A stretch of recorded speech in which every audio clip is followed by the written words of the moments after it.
मेरे सभी पूर्वजों को मेरा सादर प्रणाम।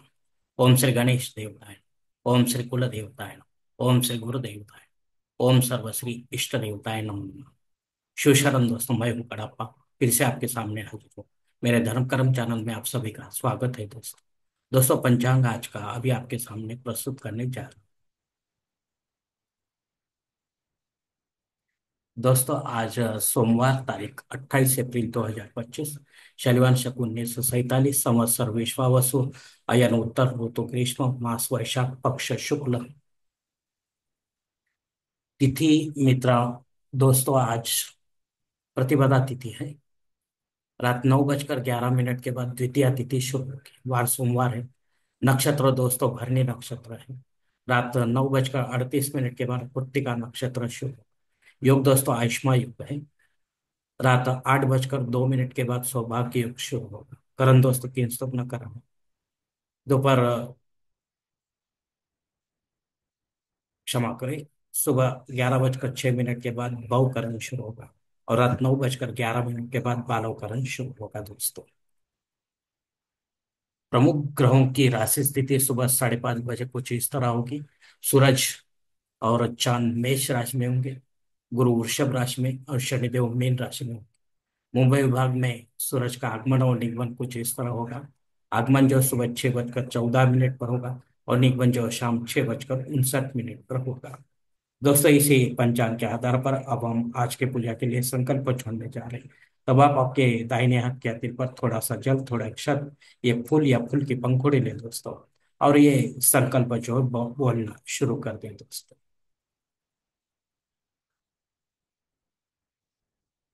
हरोम शिव शिव शंभोरात्मे प्रवर्तमानस्य ब्रह्म द्वितीय परार्धे श्वेत वराह कल्पे वैवस्वत मनवंतरे कलियुगे प्रथम पादे जम्बूद्वीपे भारतवर्षे भारतखंडे मेरो दक्षिण दिग्भागे महाराष्ट्र देश व्यावहारिक चांद्रमाने शालिवान शक 1947 प्रभावधि षष्ठी संवत्सरों में विश्वावसु नाम संवत्सर उत्तरायणे ग्रीष्म ऋतु वैशाख मासे शुक्ल पक्षे इंदु वासरे भरणी नक्षत्र आयुष्मा योगे किंस्तुग्न करण प्रतिपदा शुभती तो वीर गोत्र में उत्पन्न गणप्पा मोहपात दुरित क्षय श्री पार्वती परमेश्वर पित्यर्थ विधिवत पंचोपचार एवं षोडशोपचार ईश्वलिंग पूजा एवं नित्य देव पूजा करिष्य।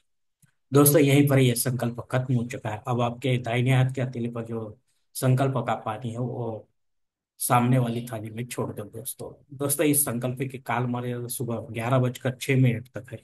इस समय के बाद भी अगर आपको किसी धार्मिक विधि का संपन्नता के लिए संकल्प छोड़ना है तो कृपा करके ऊपर के बदले हुए पंचांग का सहारा लेकर नया संकल्प तैयार करें और उस संकल्प में आप जो करने जा रहे हैं धार्मिक विधि उसका उल्लेख अवश्य करें। तब जाकर आपकी धार्मिक सेवा संबंधित देवताओं तक पहुंचेगी और उनका आशीर्वाद आप तक पहुंचेगा। आपका जीवन और भी सुखमय बन जाएगा दोस्तों।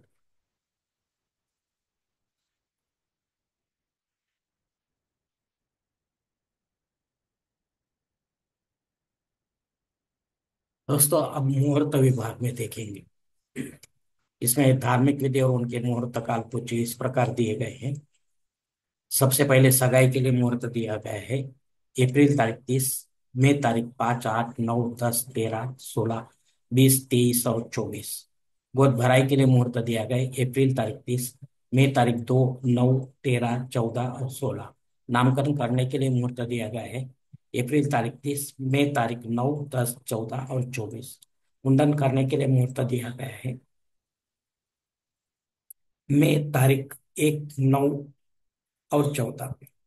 गृह प्रवेश करने के लिए मुहूर्त दिया गया है अप्रैल तारीख 30, मई तारीख 1, 3, 8, 9, 10, 14, 23 और 24। मुहूर्त के दूसरे भाग में देखते हैं दोस्तों। जनेऊ संस्कार के लिए मुहूर्त दिया गया है मई तारीख 1, 2, 7 और 14। शादी ब्याह करने के लिए मुहूर्त दिया गया है अप्रैल तारीख 30, मई तारीख 1, 5, 6, 7, 8, 9, 10, 13, 14, 16, 17, 20, 23 और 24। वास्तु शांति करने के लिए मुहूर्त दिया गया है अप्रैल तारीख 30, मई तारीख 2, 3, 8, 9, 10, 14, 23 और 24। भूमि पूजन और पाय भरने करने के लिए मुहूर्त दिया गया है मई तारीख 1, 5, 7, 17, 22। देव मूर्ति की प्राण प्रतिष्ठा करने के लिए मुहूर्त दिया गया है अप्रैल तारीख 30, मई तारीख 1, 2, 8, 9, 14 और 23। दोस्तों, इस प्राण प्रतिष्ठा में आप सभी देवी देवताओं की मूर्ति की प्राण प्रतिष्ठा कर सकते हैं, लेकिन विधिवत करें, पंडित के माध्यम से करें और देव काल में करें दोस्तों। घर पर करें या मंदिर में करें। घर पर अगर करना हो तो आपको प्राण प्रतिष्ठित मूर्ति पर रोजाना अगले दिन से संबंधित देवताओं का अभिषेक लेना जरूरी होता है, वरना आपकी ये प्राण प्रतिष्ठित मूर्ति खंडित मानी जाती है और उसका विसर्जन करना पड़ता है। मंदिर में ऐसा होता नहीं दोस्तों। पंडित के माध्यम से रोजाना सुबह शाम दोपहर पूजा अर्चा अभिषेक युक्त तो होती रहती है, इसलिए वहां की मूर्ति जागृत रहती है, हमें प्रसन्न लगता है और मूर्ति हमें प्रसन्नता प्रदान करती है। कुछ हद तक शास्त्र मान्य मनोकामना भी हमारी पूरी होती है दोस्तों।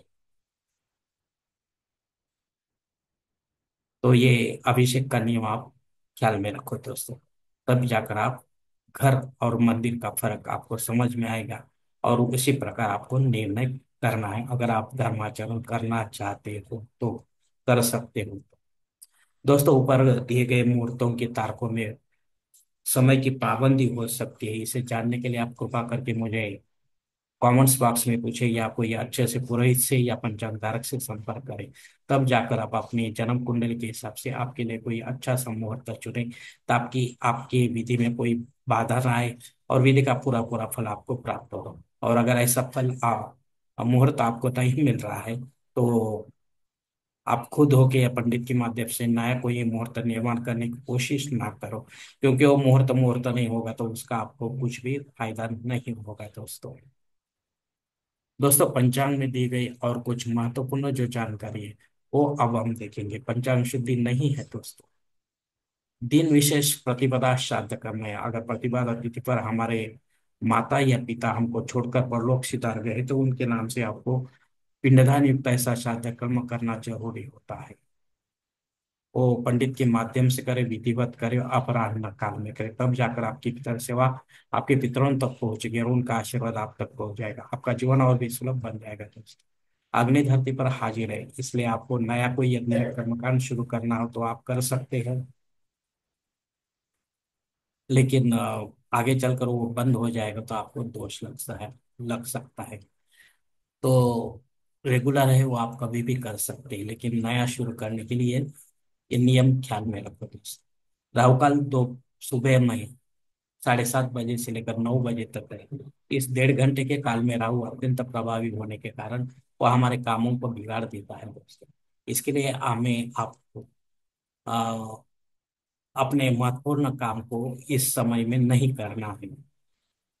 अगर करेंगे तो असफलता प्राप्त हो सकती है, और नहीं करेंगे और कोई समय में करेंगे तो आपको सफलता मिल सकती है दोस्तों। धन्यवाद दोस्तों, आज का ये पंचांग का वीडियो मैं यहीं पर खत्म करता हूँ।